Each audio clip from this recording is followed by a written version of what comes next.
ಈ ತಾಲೂಕಿನಲ್ಲಿ ಯಾವ್ಯಾವಾಗ ಆಸ್ಪತ್ರೆಗಳ ಅಭಿವೃದ್ಧಿ ಆಗಿದಾವ ಅನ್ನೋದನ್ನು ಸ್ವಲ್ಪ ಇತಿಹಾಸ ಹೇಳಕ್ ಕೊಟ್ಟಿನಿ ನಾನು. 94ರಲ್ಲಿ ನಮ್ಮ ತಾಯಿಯವರಿದ್ರು, ಸರಸ್ವತಿ ನಮ್ಮ ತಂದೆಯವರಿದ್ರು.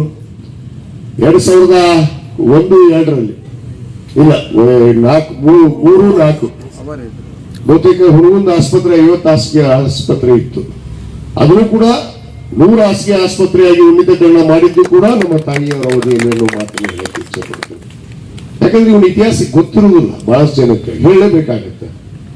ಯಾಕಂದ್ರೆ ಜನ ಹಂಗೆ ಮಾತಾಡ್ತಿರ್ತಾರ, ಏನ್ ಅಭಿವೃದ್ಧಿ ಅನ್ನೋದೇ ಗೊತ್ತಿಲ್ಲ ಅವರಿಗೆ. ಮಾತಾಡ್ತಿರ್ತಾರ ಒಂದಿಷ್ಟು ಮಂದಿ, ಅಭಿವೃದ್ಧಿ ಅಂದ್ರೆ ಗೊತ್ತಿಲ್ಲ ಅವರಿಗೆ. ಇದು 5 ಕೋಟಿನ 75 ಲಕ್ಷ ರೂಪಾಯಿ ಮಂಜೂರಾತಿ ಮಾಡ್ತೀನಿ. ಹಿಂದಿನ ಸರ್ಕಾರದಲ್ಲಿ ಯಾಕೆ ಮಾಡ್ಕೊಂಬರಕ್ಕಾಗ್ಲಿಲ್ಲ ಇವರಿಗೆ? ಮೂಲಭೂತ ಸೌಕರ್ಯಗಳಿಗೆ ಇವತ್ತು 85 ಲಕ್ಷ ರೂಪಾಯಿ ಕೊಟ್ಟು ಉದ್ಘಾಟನೆ ಮಾಡಿದೆ, ಇದನ್ನ ಯಾಕೆ ಮಾಡ್ಕೊಂಬರಕ್ಕಾಗ್ಲಿಲ್ಲ?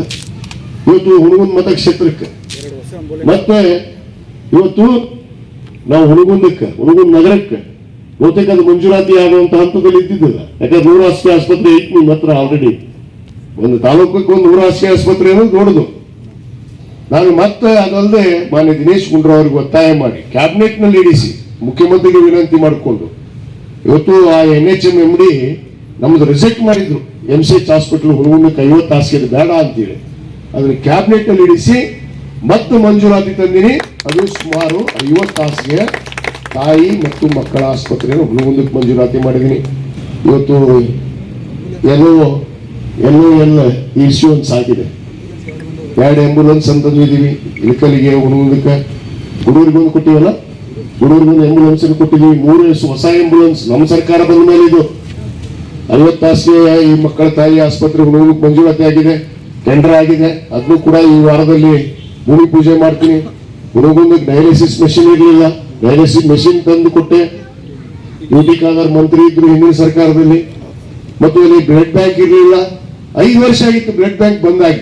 ನಾವು 2023ಕ್ಕೆ ಶಾಸಕರಾಗಿ ಬಂದ ತಕ್ಷಣ ಮೊದಲು ಮಾಡಿದ್ದು ಆ ಬ್ಲಡ್ ಬ್ಯಾಂಕ್ ರಿನ್ಯೂವಲ್ ಮಾಡಿ ಮತ್ತೆ ಅದನ್ನು ಪ್ರಾರಂಭ ಮಾಡಿದೆ. ಇಂಥ ಆಡಳಿತವನ್ನು ಕೊಟ್ಟರು ಹಿಂದೆ.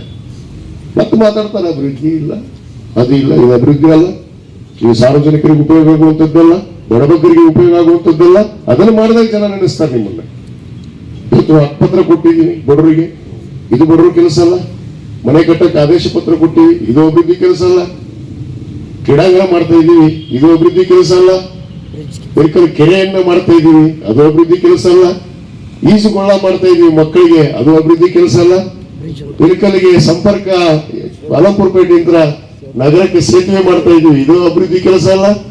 ಏನೇನು ಅಭಿವೃದ್ಧಿ ಕೆಲಸಗಳು ನಡೆದಾವ ಸ್ವಲ್ಪ ನೋಡ್ಕೊಂಡ್ ಬರ್ಬೇಕು. ಅವ್ರು ಕರ್ಕೊಂಡು ಹೋಗಿ ದಯವಿಟ್ಟು ಮಾಧ್ಯಮದವ್ರು, ಅವ್ರು ಯಾರೋ ಬಹಳ ಆತ್ಮದ ಅಂತ ಒಬ್ರು ಮಾಧ್ಯಮದವರು ನೀನು ಹೇಳ್ಯಾರ, ಅವ್ರು ಕರ್ಕೊಂಡು ಆ ಮಾಧ್ಯಮದವ್ರು ಸ್ವಲ್ಪ ತೋರಿಸಿ ಅಭಿವೃದ್ಧಿ ಏನು. ಆಸ್ಪತ್ರೆ ಬಂದು ಭೇಟಿ ಕೊಡಂತೀವಿ, ಒಂದ್ ದಿವಸ ಆಸ್ಪತ್ರೆ ಭೇಟಿ ಕೊಟ್ಟಾರ ಇವರು, ಕೊಡ್ಬಾರ್ದಂತ ಏನಿಲ್ಲಲ್ಲ.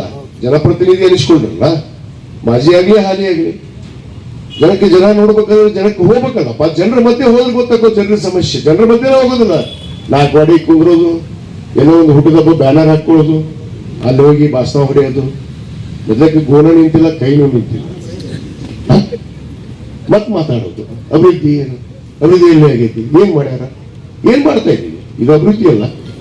ಇವತ್ತು ಪಂಚ ಗ್ಯಾರಂಟಿ ಕೊಟ್ಟಿದ್ದೀವಿ, ಗ್ಯಾರಂಟಿ ಕೊಟ್ಟಿಲ್ಲ ನಾವು, ಇದು ಅಭಿವೃದ್ಧಿ ಅಲ್ಲ. ಒಂದು ಮತಕ್ಷೇತ್ರಕ್ಕೆ 1 ವರ್ಷಕ್ಕೆ 250 ಕೋಟಿ ರೂಪಾಯಿ ನೇರವಾಗಿ